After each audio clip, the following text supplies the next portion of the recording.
Hello, dear Mindful Mama listeners. We are so excited to be here with you today. We're co hosting this conversation that's really personal and important to both of us. And we're just going to be sharing our own personal stories and lessons about how to bounce back when parenting doesn't go as planned. And let's be honest, that's pretty often, even when you teach mindfulness. So, we're going to kick things off with telling you a little bit about ourselves and what brought us each to mindful parenting coaching. So, I'm Dr. Allyson Bates. I'm a pediatric and maternal health occupational therapist and a mom to a 2-year-old. And I actually came to mindfulness out of necessity. After my son was born, I was really struggling with postpartum anxiety. And even with all of my training and experience working with children as an occupational therapist, I still felt totally overwhelmed by parenthood. And, no one really prepares you for matrescence, that huge transition you go through when you become a mom, that big identity shift. And it's not just about, bringing a child into your life. It's about, relearning who you are in the process. And for me, mindfulness became a lifeline, and it helped me slow down and stay grounded and, reconnect with myself during a time where I really felt like I was losing my footing. So this experience has reshaped not just my personal life, but, how I work with families as well. And now I focus on supporting moms and children and bringing more calm and connection into their everyday lives. Yeah. And Krystal, would you like to Thanks, introduce Allison. yourself? Yeah, thank you. I'm Dr. Krystal Pong, and I'm a mom of two children. I have a 7.5-year-old daughter and a 5-year-old son, and I am passionately committed to helping moms live their happiest and healthiest lives. As a pharmacist, my most recent role was in starting a lifestyle medicine clinic where we use lifestyle as medicine to help combat and even reverse diseases like diabetes, heart disease, obesity, and high cholesterol. And there I helped people implement healthier habits and healthier mindsets through nutrition, exercise, quality sleep, and stress management. And with that, they didn't just become healthier, they also started having more energy, being more calm, being more happy, being more patient, all these things that are so advantageous to have as parents, right? And during that time, I felt such a strong calling to help these stressed out, overwhelmed, tired moms who just desperately wanted to be happy and healthy so that they could have the energy to play with their kids or have the energy to want to play with their kids. And they started thinking about the future. They wanted to be there with their kids in the future. They wanted to be there with them, enjoying life, and be there for them to support them in the later years too. So when I stopped working in that clinic, I was doing a lot of positive parenting workshops for the community. And one of the moms that I talked to, it's like, oh, how are these positive parenting strategies working for you? And she said, you know, I love the strategies, but I find myself just yelling before I even know what happened. I think I need a mindful parenting workshop. And at the time, I was like, oh man, these positive parenting strategies really, really changed things for me. But then when I stopped working in the clinic and I became a full-time stay-at-home mom, I noticed myself snapping more and getting more frustrated with the kids, yelling more than I wanted to. And I knew this is not how I wanted to show up for my kids. These are not the memories I wanted to create with them. So I turned to mindful parenting, and I, and in my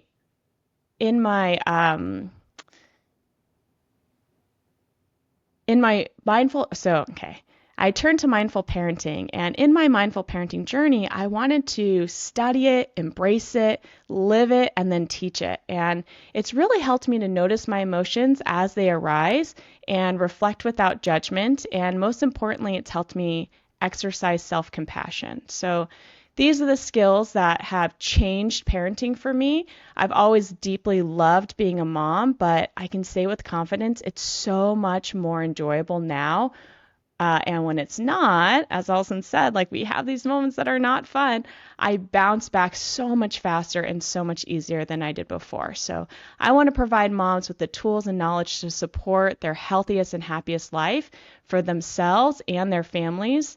And as important as healthy eating, sleeping, and exercise really is a healthy mindset and stress management. And that can come through mindfulness and mindful parenting. So Alison and I have both been on these different but meaningful mindful parenting journeys, and I know we want to share some of our kind of ups and downs along the way. So Alison, do you want to kick us off with some challenges that you've had through your mindful parenting journey? Yeah. I think another thing that's actually pretty similar between Krystal and I is we are both healthcare professionals, actually. We're moms are healthcare professionals that are helping other people. And we were doing that before we turned to mindful parenting. And I think one thing that was the shift for me, I believe, Krystal transitioned to being at home as well, too, and I also transitioned to being home. And we both came from this clinic setting. And I had a really hard time when I transitioned from being in a clinic to parenting, to being in this same mindset where I was, an achiever and really wanted to do my job well. And I found that that was a big challenge for me when I started doing mindful parenting, is I was treating it the same way I was treating my job, where I wanted to be a really great parent. I was striving to be amazing at parenting, and I come from, a history of perfectionism. So I found that I was, using all these tools. I was meditating. I was simplifying my life and, doing all the things, that was mindful. And then I would still get frustrated and, have overreactions and go into these big emotional states and then be mad at myself and think, I'm doing all these things, what's going on? And I think it really took coming to a place of radical acceptance and a mindset shift that, mindful parenting is not about being perfect. It is about, learning and stumbling and, just showing up with compassion for yourself over and over and over again. So yeah, that was a big challenge for me to get to that different place. And it took, going through part of that mindful parenting journey. Absolutely. I remember being so frustrated when I learned all these tools. I felt like I had them under my belt, and then I would still get mad in the beginning of my journey. I was like, oh my gosh, I'm supposed to be like totally zen now. I meditate now and I do all the things. Like, why am I still feeling mad? Like, why am I still feeling mad? Why am I still losing it? This doesn't make any sense. And I remember in the beginning of the journey too, there's just this awful shame and this awful negative self-talk that I would just punish myself with when things went sideways, right? And now having more acceptance, knowing that things will go sideways sometimes and that that's okay. But at the time, I remember just feeling so upset with myself and saying things to myself like that were just so mean. Things like, "Oh my gosh, I can't believe I yelled at them again. Like what is wrong with me? Like I promised I wouldn't yell anymore. Good moms don't yell. What am I doing here? Like I want to be the best mom ever. Best moms ever don't yell, and like I love my kids so much. They're so sweet. They're so little. They deserve better. How could I do this to them?" And it's just down, down, down this negative shame spiral we go with this like harsh self-criticism. And it's so hard to bounce back from that, right? It's just so hard to bounce back when you're in this like puddle of shame and just like self-hatred almost, just like being so mean to yourself.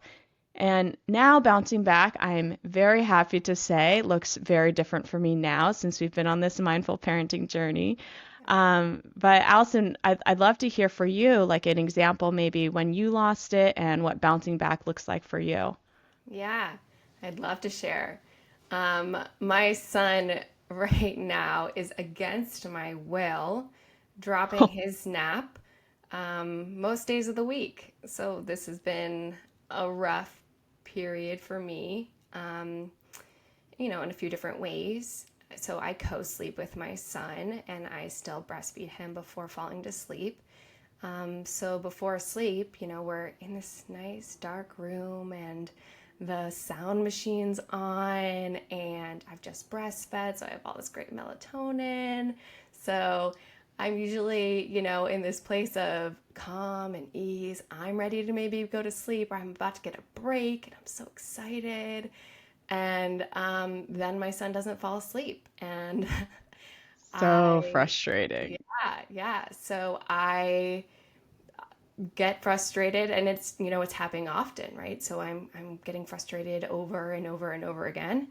And then recently I had this scenario where my son was falling asleep and then he started not he decided to not fall asleep and was flailing all over the place and jumping, and then he jumped right on my face and just Mm, slammed into me, and I had a full adult temper tantrum. mm, And I shoved him off of me. I screamed stop, and then I like full on stormed out of the room to sit in a chair outside the room. And he's crying and asking for me to come back, and yeah. So obviously it was a very big reaction. There was many other times where I didn't have this big reaction, but it did finally come. And I was lucky in this scenario. My husband works remotely, and this happened to be during his lunch break. So mm, he came up and was able to, soothe my son while I was able to have my period of calm down. But even if, my husband wasn't there, my son would have just, been in the room and I would have still needed that time to calm down. But I was lucky in that, sometimes just hearing your son in the room crying is, it's harder to come back into your parasympathetic system because you're just hearing mm-hmm. ongoing. Um, but yeah, I was able to get into my parasympathetic nervous system. I was, tapping in my senses. So I was, feeling my body in the chair, putting my feet on the ground, noticing the light coming in through the window. Mm, And then also I like to, squeeze my arms, squeeze my legs, get some little proprioceptive calming input. And then I like to do an inhale and then with a longer exhale. And I usually do a hum with it, just to add on, some calming music, like calming sound. And also that vibration can stimulate your vagus nerve, which helps calm your body. So mm, I got to go do all those things while sitting outside. And then I went in and had repair with my son. And I apologized to him. I told him I, was feeling tired and hurt. And, sometimes when we're tired and hurt, we have big reactions and big emotions. And, I just needed some time for my body to come down to, be with him. And that's okay. And, I'm in my mid 30s. I'm a millennial, and I think it's pretty common in our generation where, big emotions were not okay. And, I had initial feelings when I stormed out of shame, absolutely. And, you know, I, when I had that repair with my son, where I was telling him, sometimes when you get hurt or you, have something going on, like you're going to have big reactions. I think that was a moment of reparenting for me as well too, where I was repairing with myself too and having some self-compassion for myself. Even though I was saying it out loud to my son, I was saying it to myself too, that those big emotions were okay. And I'm human. And that really what comes after is most important, that I'm modeling to my son that it's okay to have emotions, and that, how you calm yourself after and how you make changes after is, what really matters in the end. Um, so yeah, bouncing back for me is really all about, that treating myself with compassion and reflecting over, some of the factors that led to that moment. And then mm-hmm. later on, taking some actionable steps in areas that I do have control over. Yeah, so I'd love, I think we'll talk more about examples in this conversation, but I'd love to hear what bouncing back is for you, Krystal. Yeah, definitely. Now I approach these hard situations with a lot more curiosity than judgment. So, as you mentioned, this like kind of the self-reflection piece for me when I take a step back, I look at the situation, I say, whoa, what happened there? Like, I lost control. Like, what happened? Like you said, like, what led up to it? What were some factors that could have contributed to it? So for me, like a key takeaway I wanted our listeners to have was this importance of self-reflection. What happened and what did I do well in that situation? It always pretty much always could have gone worse, right? Most of the time, I think. So what did you do well in this situation? But if it happened again, which as parents, one of I guess the blessing and the curse, right? We have so many opportunities when things go sideways to practice again. You'll have another opportunity next time. So I use the times that I blow up or something happens to see what kind of key insights I can have into the situation so I can do better next time. So it's not about letting myself off the hook and saying, oh, it's not a big deal that I blew up. Instead, it's thinking about it as what can I learn from this? How can I do better next time? And I meet myself with self-compassion. So what I learned is when we beat ourselves up, this negative self-talk causes you to feel attacked, but you're also the attacker, right? So you're being attacked and you're the attacker, which leads to a stress response. And we know that you can't think clearly when you're stressed. You can't have rational thoughts. You can't learn when you're under stress. It's very difficult. So when you're attacking yourself and being attacked by yourself, then you're in this incredible stress response and you tense up, your heart goes faster, and this stress just kind of wreaks havoc on your body. So with self-compassion, I meet myself with self-kindness and I say wow, that was a really tough situation. What happened there? Because in the end, what do I want to teach my kids, right? Do I want to teach them if you make a mistake, beat yourself up relentlessly until you feel really, really, really bad about it. So hopefully you don't do it again. And then if you do it again, double down on how bad you are, right? Or do I want to teach them and model for them, hey, when you do something wrong, that's okay. You're okay. You're not a bad person because you did something bad, right? You're not a failure because you failed at something or you made a mistake. I want to teach them that when there's a mistake, we can learn from it. We can do better next time, and to treat ourselves with kindness through the process. So, to summarize, I look at the situation with curiosity instead of judgment. And then when I have some space to reflect on it, I think about what I could have done better. So I'll give you an example. So recently we had a very close family member pass away, and it was very, very, very difficult for us and our family and our community. He was really special. And I had the honor of helping put together the program and do simple things like proofread three paragraphs. And so I was like, oh yeah, I could do that while the kids are playing. Here, kids, occupy yourselves playing. No big deal. Mom's gonna read these 3 paragraphs. Well, I couldn't. I tried to read it and they would scream or they'd ask for something or oh, I need a snack or whatnot. And I just lost it. Because they asked for a snack, I started screaming like a crazy person. And I haven't done this in a very, very long time, I'm happy to say, but I just completely lost it. And at the time, I think in that moment I was screaming so much I couldn't even it's kind of you just go blank, right? You can't even process why am I so upset? What's going on? I'd pretty much it had gone very poorly. And so in reflecting, I was like, whoa, Krystal, you were so tired. You were grieving not just for this family member's death, but own father's death, who passed away 5 years ago, but this person kind of filled that role of my father when he passed away. And and then losing him was like just kind of this double whammy. It impacted me more than I think I realized at the time.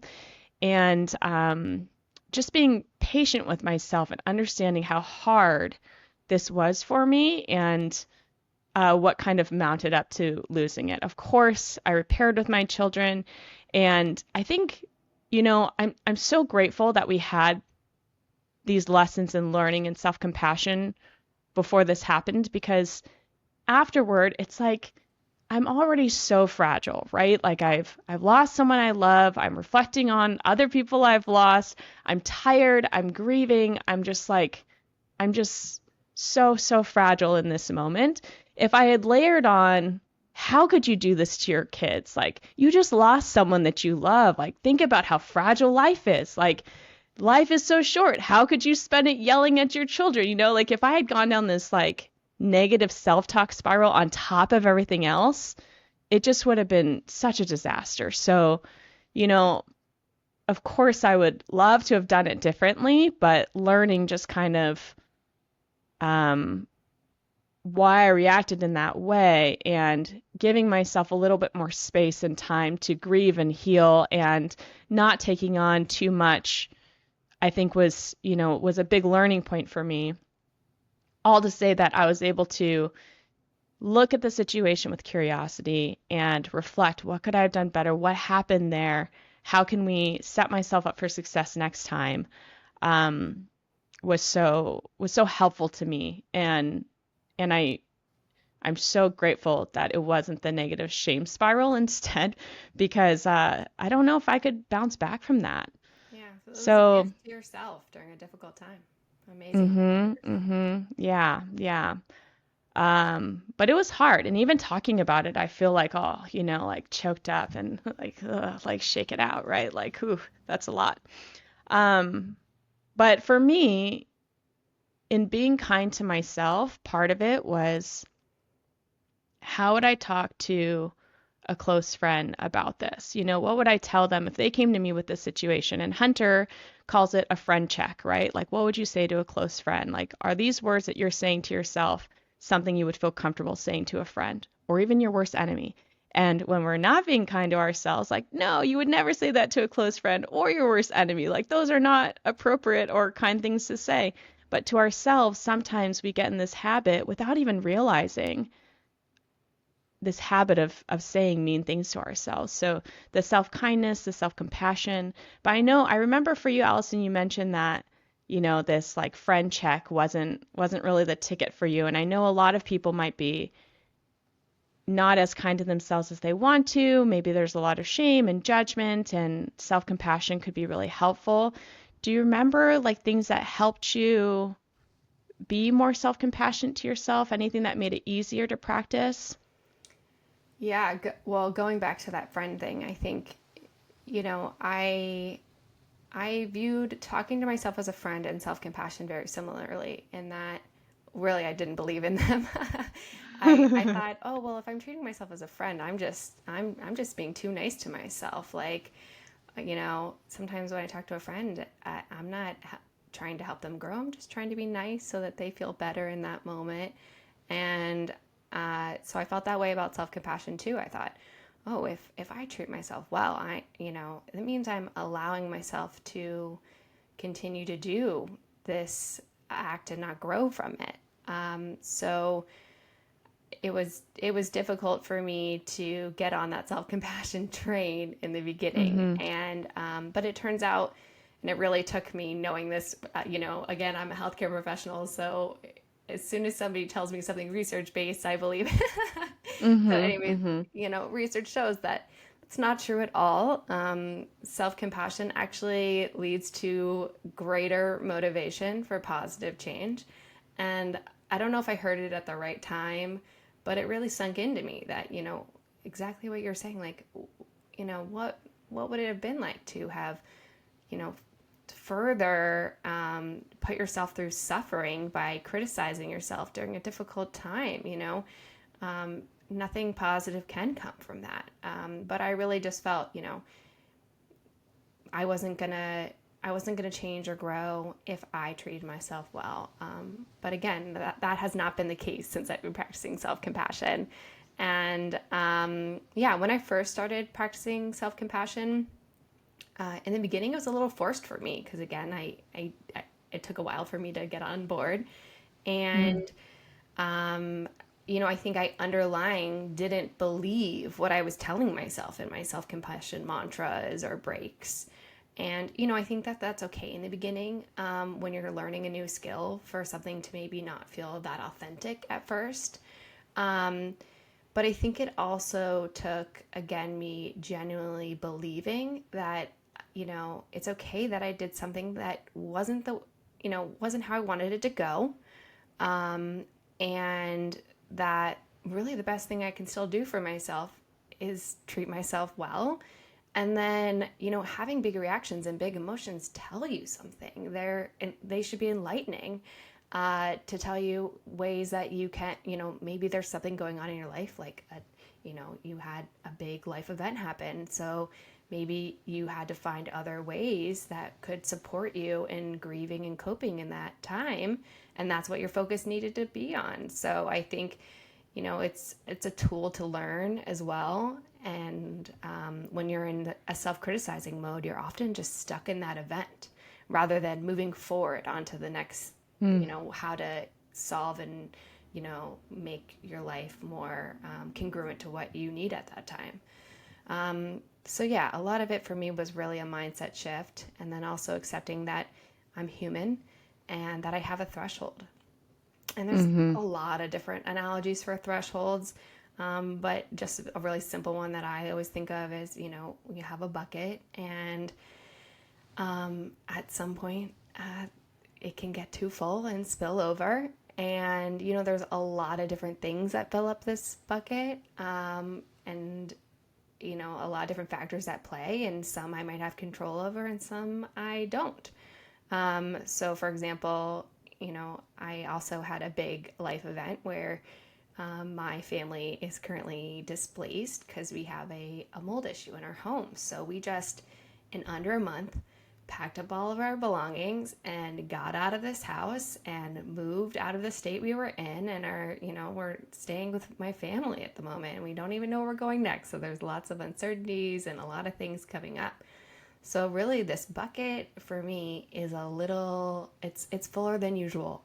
And there really isn't that much room left for other things like work stressors or lack of sleep or sensory Mm-hmm. overstimulation before that bucket gets too full and spills over. So it really took for me, like, again, believing that there's a justification for what's going on in my life right now, and I genuinely believe that it's okay to have reach this limit because limits exist, and again, I'm human. So Mm-hmm. yeah, when I blew up with my son, I was able to then say to myself, this is hard. I'm exhausted. I'm hurt. And, I have a lot going on in my life right now. And I just wanted this moment of rest, and I didn't get it. And, then there's that, all parents hit their limits, that threshold, right? We all have one. It can look different on different days. Um, but again, then I can say, you did the best you could in this moment, and you're not perfect, and just treat yourself gently and not with shame. So yeah, again, coming back to Mm-hmm. it, like it's another thing, for the shame component. As I said, like when you are in that shame cycle and you're just focusing on the bad event you did over and over again and not the change that comes after it, thankfully the self-compassion led to the motivation for change. Later that night, I had a conversation with my husband, and I was like, look, I lost it. And I've been frustrated over and over and over again. It took many, many times for me to finally make the change. And it really took that huge reaction for me to sit down and talk to my husband and be like, what can I do when he doesn't nap? That's going to help me, not lose it every time because I'm tired. And so, we decided there was two different things I did after that. I basically made the decision that if my son didn't sleep, then the first thing I was going to do was go outside and be in nature. I was going to use the healing Mm, effects of being in nature and then also get inside my body by going on a walk to kind of get out of that, part of my brain that's freaking out. And another thing too is, again, life routine changes you can make. We did make the decision that if my son woke up after 8 o'clock, I wasn't even going to attempt a nap that day, and I was just going to go mm, and live our life without that nap. And that just completely got rid of the tension that builds up in that moment because I just have a different plan for that day. So it really took, having that big emotional reaction and self compassion to move forward to this point of, you know, what is filling up this bucket? What can I get out of there? What do I need to make changes on? So it's such a again a gift to myself to move out of that state and focus on treating myself well and what I can do to continue to feel better. hmm Yeah. What And have you I, found anything to make it easier? yeah, and your story though, Allison, like really, I think the beautiful part about it that I'm hearing is just like very strategic problem solving of like, hey, that happened. I didn't like that that happened. How can we change the situation for next time? Because there will be a next time Right. probably in some flavor, right? And so, like the problem solving you guys came up with was spectacular, and I can and I want to highlight because I could see myself listening to this a few years ago before I embraced self-compassion, before I embraced mindful parenting, and being like, are these people trying to tell me like blowing up at your kid is okay? Because it's not. Like, come on, do better, or something like that. Not to, highlight my judgmental mentality before, but like, I could see people thinking like blowing up is not okay. And you're right, it's not okay. And treating ourselves with compassion and kindness to in is a tool to use, not again, not to let us off the hook to say, "Oh, it's okay that you blew up, no biggie," right? It's saying it's the piece of it is being kind to yourself and meeting yourself with self-compassion so you can have a clearer mind to do better, so that you can be less stressed and more motivated to do better. I think before, Allison, you and I probably thought like, no, we got to be hard on ourselves so that we do better. And I think a lot of people think that.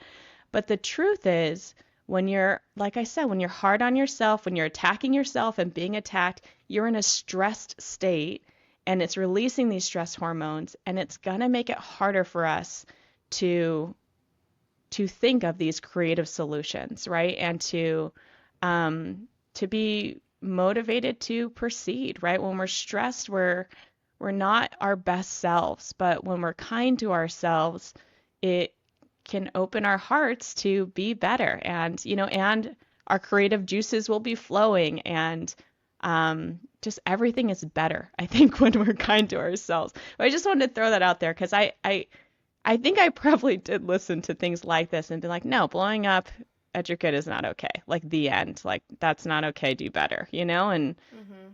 And it's just such a different perspective. I still don't think it's okay. And I meet myself with self-compassion so I can do better. Yeah. I I at least have the perspective too though that maybe, it's not okay to blow up over your children, but unfortunately it is inevitable because we are human beings and have emotions. Yeah. So I think, it is okay to a certain degree. I think Mm, it's okay in that, we can have big emotions and we are human beings that have so many things piling up on us, and we can control a lot of things. So I think that that's what we look back on. We're like, oh, we have I could have slept more last night instead of looking at my phone. I could have done this. And then you go down a shame spiral of all the things that you could have controlled that maybe you didn't do that led to hmm this. And I get that, but I think the other perspective too is afterwards we're modeling something to our children, and children are gonna have big emotions all the time developmentally. They don't have a mature brain, and even when you do have a mature brain, the adults, we're gonna get into that part of our brain that's gonna lose it. So I think it's important to model what happens after big emotions. And if you don't have emotions and you're repressing them in some way as well too, I think that that also can have some negative effects, in that you're, again, you're not modeling to your children what you do after big emotions happen, and that you, again, can make mistakes and do all of these things. So yeah, I have it, again, it's a lot of mind shift, just feeling okay with what's happened and what you've done, and that there's positive that's going to come out of this experience. Mm-hmm. Mm-hmm. Yeah. No, that's a great perspective too, Allison. Thank you.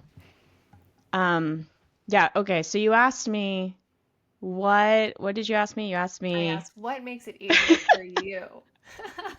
Is self compassion easier for you, if you have any specific strategies? Oh, yeah, how perfect that, I would say self-compassion was easier for me as I incorporated more mindfulness into my life.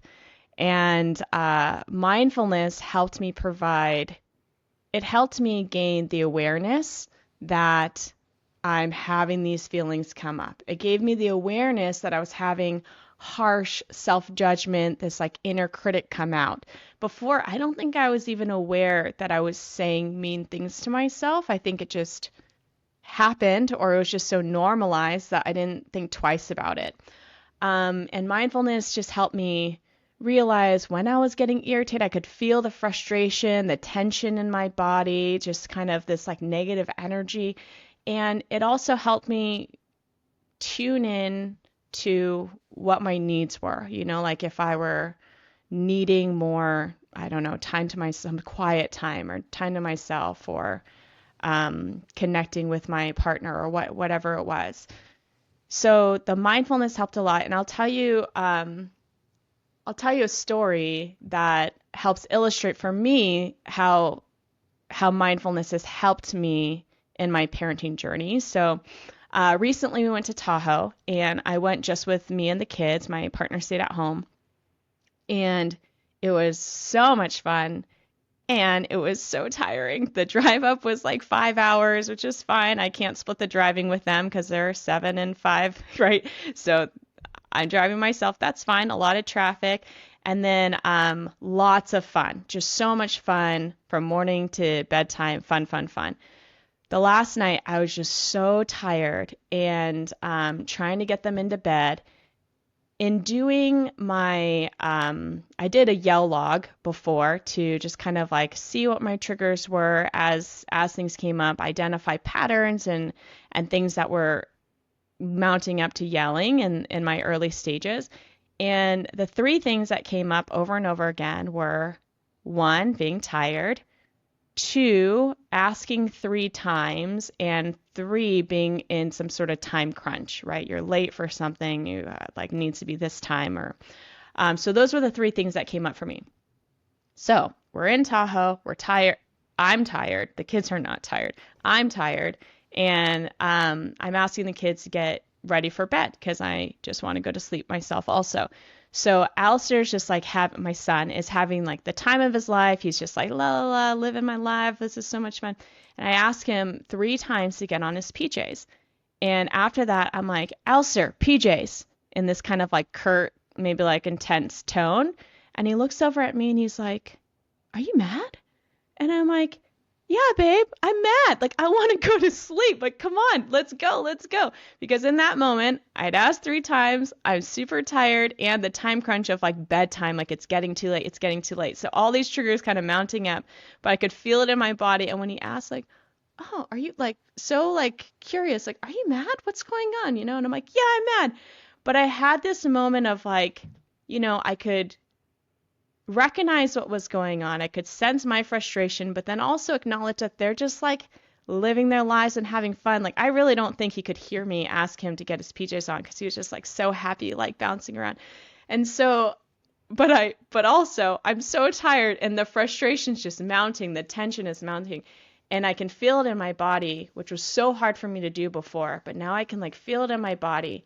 And so I start just shaking, and I like start, you can't see my legs right now on the camera, but I'm like wiggling my legs like to get gosh, how would I, it's like my knees are going out and in, out and in, out and in, and kind of shaking my legs, and then like work it up to my shoulders, and then I go, "Woo!" And the kids just like think it's so funny, and they start shaking too.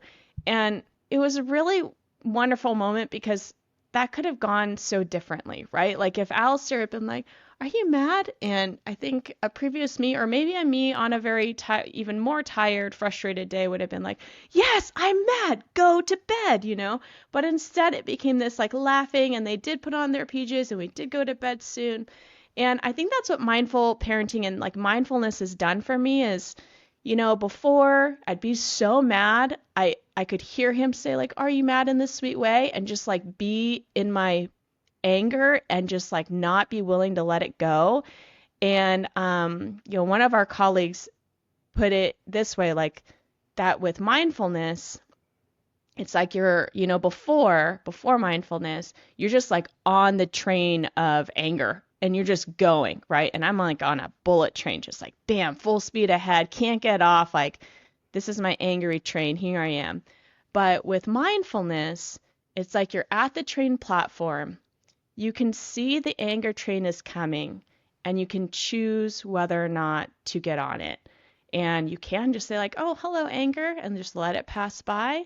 And it's a choice you get when you have this mindfulness practice. And it was so much better. So physically shaking, if you don't already know, just helps you like release that anger and stress from your body so it just doesn't get like stuck in there. And I promise it works. If you're in a place where you can safely shake it out, I invite you to just kind of like, ooh, like shake it out, because it's amazing. We were shaking in preparing for this podcast. I was a little bit nervous, and I was shaking like crazy. I'm like, get these heebie-jeebies out, like shake it out, right? So, yeah, and if the shaking helps a lot, but if mindfulness, if meditating 20 minutes a day sounds so intimidating, then for me it was just bringing little bits of mindfulness into my day, right? So it was like, it started with us reading bedtime books and bedtime stories, and when the kids were like kind of squirrely, I'd say, "Okay, everyone, let's take a deep breath and release," and then read a little bit, still squirrely, we'll do another breath. But now we just do it in the bedtime routine. And then there's fun ways to do it too, right? Like smell the hot chocolate. "No, it's too hot. Blow on it." Or your birthday candles, like, all right, take a big smell of your birthday cake. Blow out the candles, right? And just doing those things together. And, even if you can't get in the formal practice, which is so important and so awesome if you can do it, but just starting with those mindful moments throughout the day, I think for me has helped build those muscles, that mindfulness practice, and gain that awareness, feeling those sensations and emotions come through my body. Allyson, what do you feel like how have you brought mindfulness into your day? Before I get to that, I just want to say I love that both of your examples, like the shaking it out and the breathing, just like that you're modeling it to your children and that they're just experiencing it alongside with you, which is amazing. Thank you. I love And that. I will say, they call it my angry voice or my angry face. Like when my angry face is on or my angry voice, now they're like, "Mom, shake it out," or like, "Let's breathe together," right? And so I offer it and one of the cues for me is when I say like, "Hey guys, I'm getting frustrated." That's like, oh, cue for me to breathe. Because before I noticed, like right when I'd say that, shortly after I'd snap. Now I say it and it's like, oh, like flag, like breathe too, like let's all take a breath, like. But yeah, thank you, Allyson. I Yeah. think it's been a really special thing to incorporate into our family Yeah. routines and family Totally. life. I mean, even what a gift for them to be able to like look at your face, understand it. I think, before, again, my generation, Hmm. it was like there was a lot of repression in our parents where like, or they would like be angry and like you then tried to make sense of that anger. And I think a lot of children put that anger on themselves and they don't really understand it. But if you make it all about like, oh, I'm angry and this is what anger is, and now this is how we deal with it. What, like, it's such a gift to the children to understand that and like be able to read people's emotions and how to respond to them in such a positive light. It's amazing. Thank you, Allison. Yeah. So yeah, for me, I have had a hard time staying consistent with formal meditation. I have had wonderful periods where I have been meditating all the time, every day. Even my parents are on that train. They meditate all the time. Um, but it drops off at times, like now while while I was moving. And I think, what is always 100% consistent for me is, those quick, easy, integrated into your daily routine acts that stick around the longest. So I practice self-compassion breaks, and I follow Kristen Neff's 3 steps. And I do this often after the difficult moments that I'm having, like I did with my son. But this can also be a preventative thing, just to have compassion for yourself throughout your day. It doesn't have to be after a big blow up. Hmm.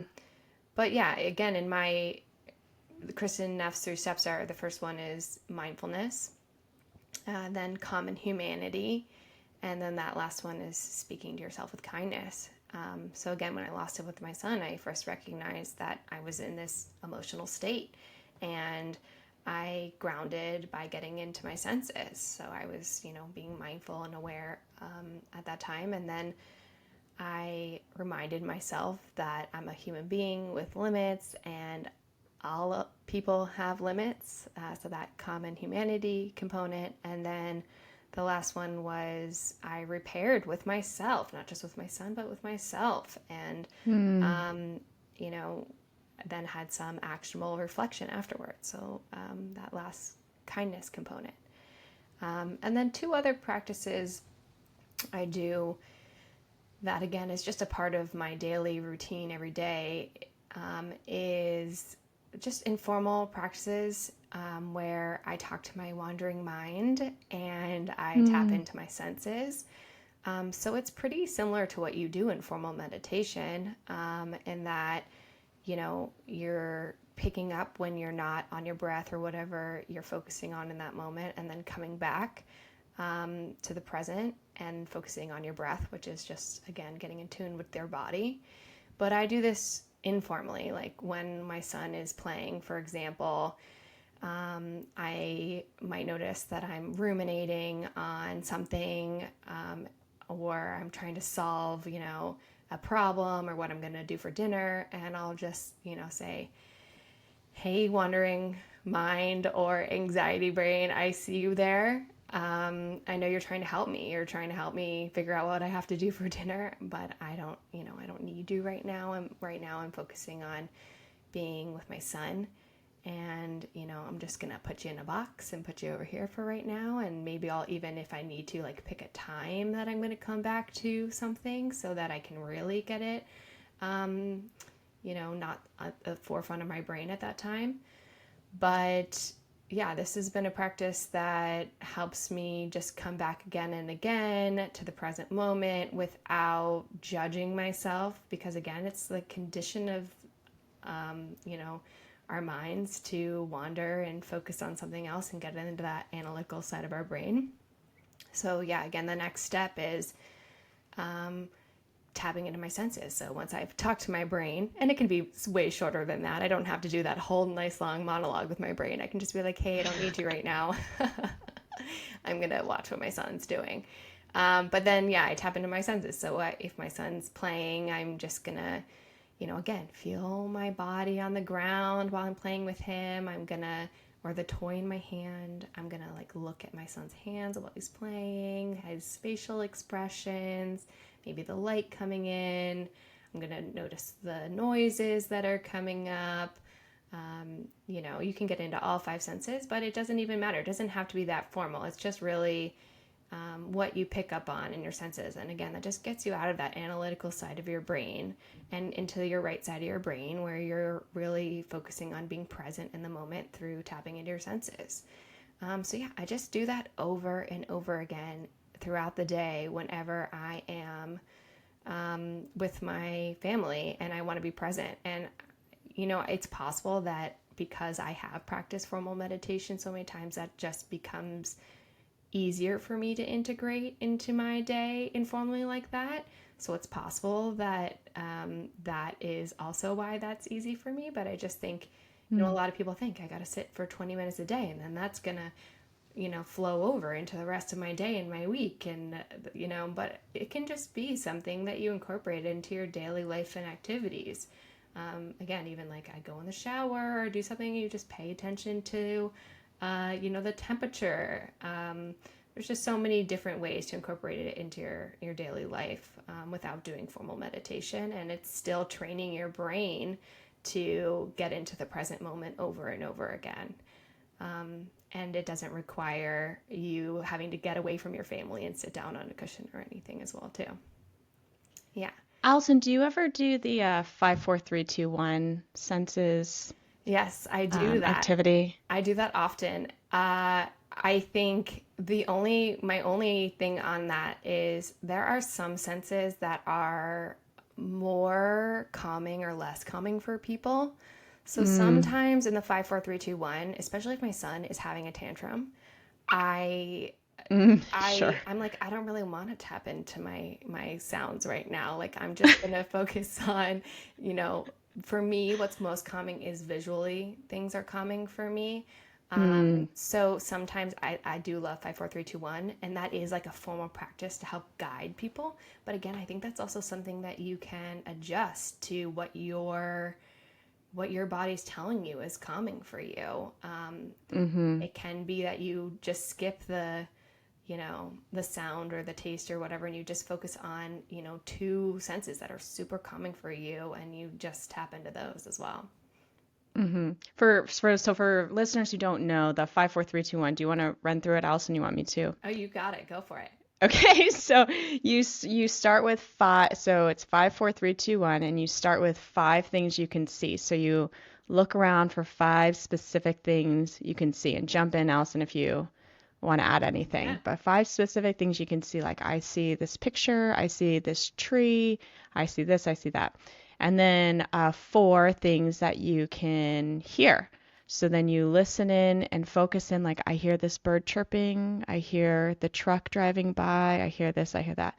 And then 3 things that you can touch. Yeah, touch. Touch. So you can, like, oh, I feel the seat beneath me. I feel like the texture of my pants, or I feel, whatever you're feeling. And then 2 is the 2 things you can smell. So smell, take a deep breath and smell what you can smell and identify those things. And then the last one is taste. And I feel like yeah, you're right. I think you're right, Allison. Like if you're kind of new to this, that could be a really nice one just to kind of get I grounded, do. get back in your body. And then if that's helpful for people, then maybe just like playing around with it to see what helps. And for me, it could be like if I'm, at the park with the kids and I'm like on my phone and I'm like, oh wait, no, I want to be present instead. Like let's just really quickly like get back in the moment. Or if I'm kind of seeing red, if I have a moment of clarity where I can do that, I wonder if like the structure is kind of helpful to me, like just to, especially if I'm like stressed or distracted, just to like have a Totally. structure of like, okay, I'm looking for 5 things. Okay, Yes. now I'm looking for 4 things, or, Yeah. um, I agree. Usually yeah. I teach this to beginners that are doing mindfulness, and I just say, it's nice to have structure in the beginning because again, Mm, you're learning a new skill. So, and again, exactly what you said, like you're maybe not in the part of your brain you want to be in, and that it's easy to follow a structure. But I think the more you practice, you can just evolve it, and you can again decide what's resonating with you, what's not, how can you adjust this practice to better meet what your what's calming for your nervous system and not. And yeah, so that's Mm-hmm. one thing I really like too, is like you can learn these practices and it's great to have these guides, but then tune into what's working for you. Yeah. Mm-hmm. Totally. Yeah. And I remember one of the things in your like day-to-day mindfulness practice was your gratitude that you do with your family, which I have copied since we last talked about Great. it. Do you want to talk, Yeah. do you want to talk about your I love your gratitude practice when you talk about that. Yeah, we every night we always say three things that we are grateful for right before going to sleep, my husband, my son, and I.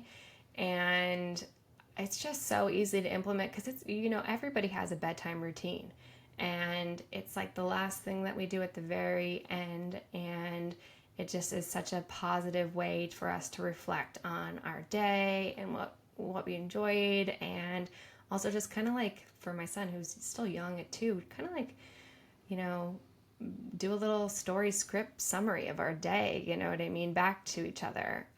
So we love that practice, and I'm glad that you're enjoying it too, Krystal. It's a great one. Yeah, it's awesome. I love it. Yeah, I think, it's, again, we've talked also about in general, whenever you're picking up a new something that you want to implement into your life, it's just so great to do it in a routine that already exists. So I think that is Mm, why that gratitude practice is so great. Like some people are like, oh, I want to do gratitude. I'm going to sit here and I'm going to open up a journal and I'm going to write it all down. But then they're like, I don't have time to do that. Right. mm-hmm. So like, let's again, that's the same thing that happens for a lot of people with formal meditation is they're like, I got to go sit down for 20 minutes and do that away from my kids to really focus on it.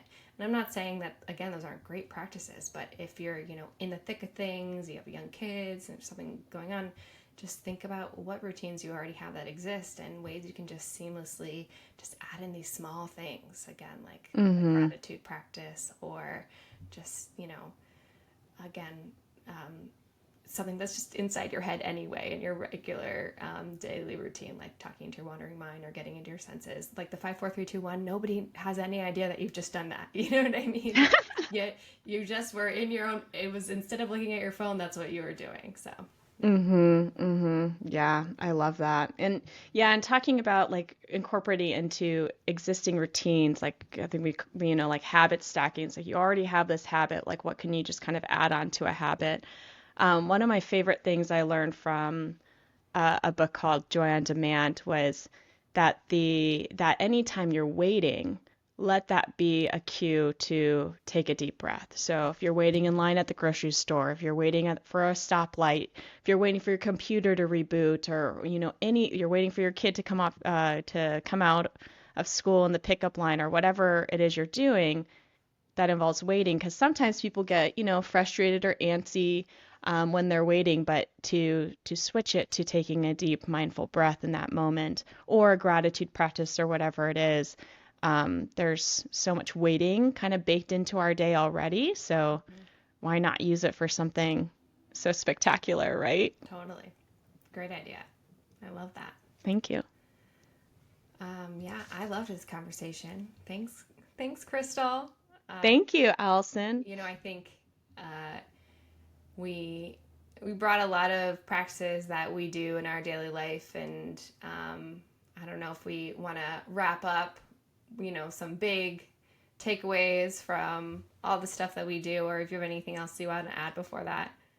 Yeah, I mean, just that it's so cliche, right? But kids, they just life goes so fast. They grow up so fast. We were just talking to Hunter, saying that Hunter mentioned that her daughter's going off to college this year, right? And I'm like, oh, I feel like my kids have grown up so fast and they're 5 and 7. So it just goes so quickly. So it's like, how are you going to enjoy the journey, right? And I feel like loving every moment of it, and well, not every moment, but like loving the journey and loving most of the moments and bouncing back from those hard moments.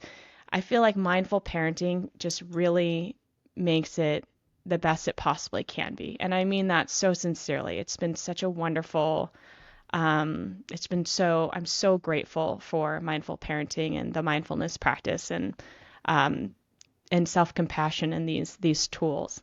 And I feel like, as we go through this journey, things will change, as you incorporate these mindful moments, as you incorporate self-compassion, things will change. And sometimes things change quickly, sometimes it changes slowly, and sometimes you don't even realize there's a change, right? So for me, I'll just tell you a really quick story about a nail clipper that just kind of highlighted to me like, oh, things are different now. Okay. So I went to a friend's wedding out of state, and we packed, and we had Danica was like one or two at the time, and we pack up everything, and I forgot a nail clipper. And my friend, who is so calm, cool, and collected, she had older kids at the time. She's like, "Well, you can't remember everything, right?" And at the time, I was like, yes, you can. You should have a list and check it twice. Like, why did I forget? I have so many nail clippers at home. Oh my gosh, like, what is wrong with me? Get it together, blah, blah, blah. This like negative spiral over a nail clipper. And then, but no one knows that that's going on in my mind, right? Yeah, no one knows that I'm just like down, down, down. And then fast forward several years later, I forget a nail clipper again on another trip. And it's like, oh, I forgot a nail clipper. All right, well, we'll just go buy one when we go to the store. Like the end. Like, right? All this energy saved that was previously wasted on these negative thoughts and this negative spiral. And like, it's so freeing to just be kinder to myself and Absolutely. kind of not, it's kind of like not sweating the small stuff, right? But in that moment, a nail clipper felt like a very big thing. But just to say that I didn't realize it changed, but I was like, oh yeah, I remember a time I forgot a nail clipper another time, and I was so mad at myself. I was so upset for like hours, just kind of brewing over like, how could I forget this nail clipper? Now I'm gonna have 17 nail clippers at home, blah blah blah blah blah, right? So the changes can happen, and it might be more obvious than not, or like, you might notice over time, but keep at it. It's so worth it. It's so wonderful. Yeah, love that. Great takeaway. Thank you. Yeah. Thanks. I think the biggest takeaway is, perfection isn't possible, progress is. And even if you're practicing like all the right things, like we thought we were, we're going to have hard parenting moments. And it doesn't mean we're failing, it just means that we're being human. And, along with that, the mindset that, curiosity rather than judgment, instead of spiraling into what's wrong with me, like we've been saying, let's not waste our energy on that. Let's just think about what happened and, what can we learn from that experience? And then along with that, I would say be aware of what your threshold is and, what things happen on certain days that affect your ability to cope. And, you might need to look at, again, things that you can control, which isn't everything, but, sleep and moving your body, maybe spending more time outdoors or, asking somebody for help if you need it. And so if you're listening and you're feeling overwhelmed, like we have as well many times, just come back to those small and steady steps and just show up and learn and care for yourself. You have any more takeaways you want to add, Krystal? Yeah, sure. So, like you said, perfect is not possible. Hard moments are going to happen. It's inevitable. So meet them with self-compassion. It's really a superpower. It helps us be better. It gives us the energy and motivation to keep going, keep growing, and it's incredible role modeling for our kids, right? When we slip up, just let that be an opportunity to learn, right? Let's get better from it. Let's learn our triggers. You can use a yell log so that you can kind of identify your triggers and respond rather than react next time with this new information and this new knowledge and empowerment.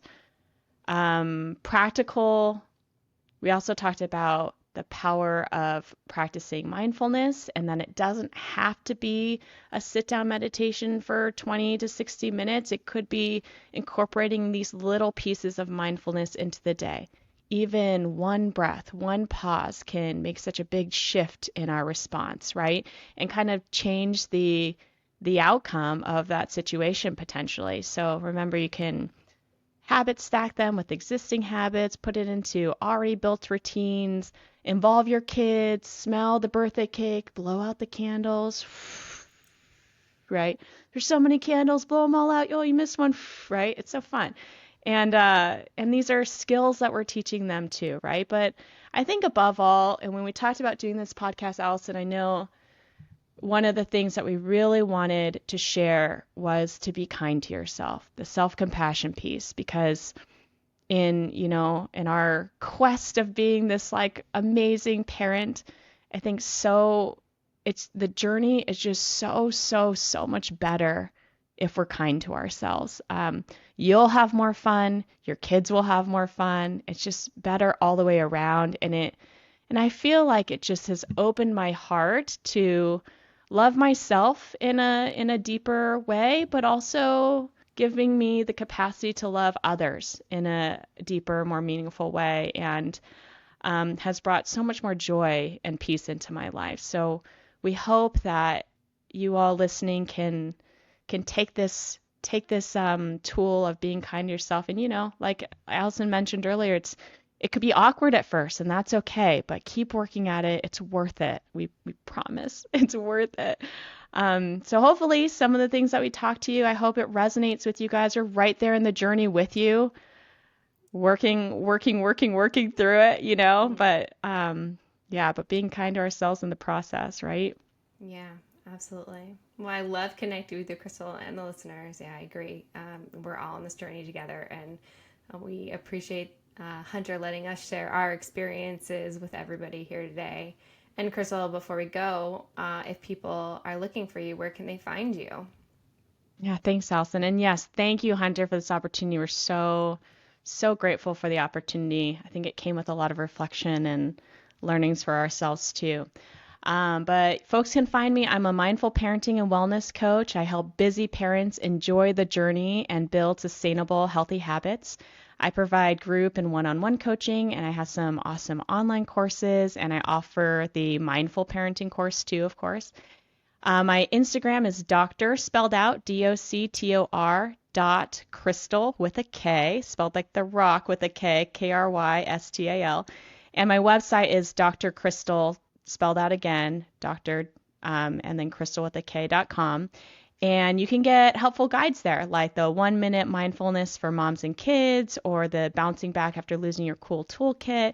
So please check it out, because I would love to support you in living your happiest, healthiest life.